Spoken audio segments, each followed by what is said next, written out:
Bureaucracy of India is corrupt. Corruption start कहाँ से होता है? यूपीएससी रिजल्ट के पहले वाले दिन से करप्शन स्टार्ट होता है। कैसे? यूपीएससी का रिजल्ट आता है हर साल। उस दिन जितने कोचिंग इंस्टीट्यूट्स हैं हमारे देश के, वो सारे के सारे उनके पास पैसे लेके पहुंच जाते हैं कि आपका फोटो यूज करना, आपका नाम यूज करना है। पहले दिन उनके पास पैसे पहुंचने स्टार्ट हो जाते हैं। अमित किल्होर एक यूपीएससी टीचर और कंटेंट क्रिएटर, आज उन्होंने शेयर की यूपीएससी और आईएएस सिस्टम की वो अनटोल्ड रियलिटी जो आप सबका जानना बहुत इंपॉर्टेंट है। तब एक आईएएस को निकाल क्यों नहीं सकते? The cage is so strong, even a god cannot remove an IAS. तुमसे सबके सब बड़े बड़े लोग आके मिल रहे हैं। The MLAs are meeting you, the MPs are meeting you. तुम कहीं पे जा रहे हो, ट्रैफिक पुलिस वाले को सलाम कर रहे हैं, तुम्हारे पीछे गाड़ियाँ चली हुई हैं। You are elite, you are different, you are something else. ये बाकी सब तुम्हारे नीचे हैं। Where do they keep all this cash?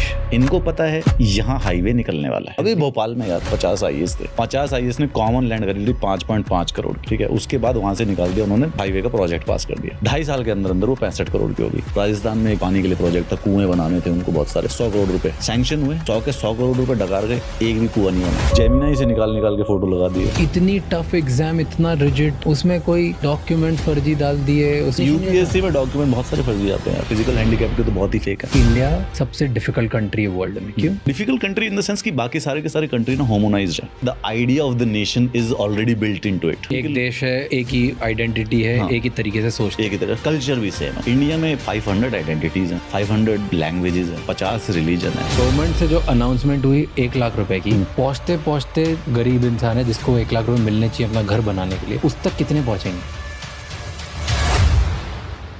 Briefing में बोला कि IAS steel frame of India नहीं है, steel cage of India. Why? हमारे देश के जो पहले गृह मंत्री थे वल्लभ भाई पटेल जी, उन्होंने जब ब्रिटिशर्स जा रहे थे तो उन्होंने कहा कि we'll keep the civil services, क्योंकि अंग्रेजों ने बना रखी थी।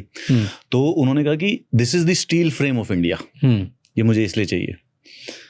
70 साल के बाद मैं कह रहा हूँ कि IAS, the bureaucracy, the IPS, they are the steel cage of India. India has been kept trapped due to these IAS and IPS. ये ब्यूरोक्रेसी ने इंडिया को ट्रैप करके रखा हुआ है। इंडिया जो वो सोने की चिड़िया थी, वो जो सोने की चिड़िया वापस उड़ नहीं पाई। क्यों? क्योंकि इसी स्टील केज के अंदर वो रह गई पिछले 70 सालों में। व्हाई डू यू से सो? क्यों बोलते हो? It's a system, the bureaucratic system that has been created step by step. Step by step. देखियो, अंग्रेज जो थे जब हमारे देश में राज कर रहे थे, तो उनको रिसोर्सेज को एक्सट्रैक्ट करना था, और जो इंफॉर्मेशन है उसको जनता से शील्ड करना था, और तीसरा जनता को कंट्रोल करना था, ठीक है, ताकि कभी दोबारा से 1857 का रिवोल्ट ना हो सके। उनके दिमाग की उपज थी एक आईएएस और एक आईपीएस। आईएएस का काम है कि भाई साहब जमीन को, लैंड को कंट्रोल करो,